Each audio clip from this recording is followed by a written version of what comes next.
স্বপ্ন সবাই দেখে, সে গরিব হোক বা বড়লোক, সবারই স্বপ্ন দেখার অধিকার আছে।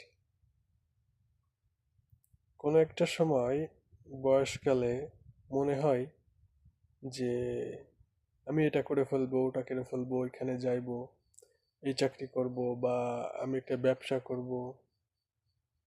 এরকম প্রত্যেকটা মানুষের স্বপ্ন থাকে, কোনো না কিছু স্বপ্ন থাকে।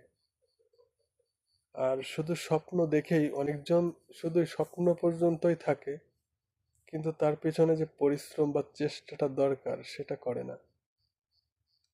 শুধু কি স্বপ্ন দেখলেই সবকিছু হয়ে যায়? তার পিছনে পরিশ্রম, অনেক কষ্ট থাকা দরকার আছে।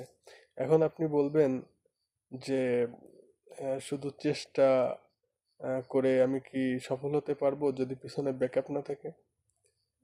ভাই, ব্যাকআপ, আপনার বাপের ব্যাকআপ নাই, আপনার মামা খালুর ব্যাকআপ নাই, তাতে কোনো সমস্যা নাই ভাই। আপনি সেই আপনার আপনার যতটুকু আপনি পারবেন ততটুকুই আপনি স্বপ্ন দেখেন।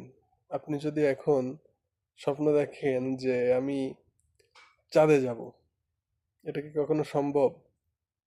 আপনি যতটুকু পারবেন ততটুকু স্বপ্ন দেখবেন। আশা করি বুঝাইতে পারছি।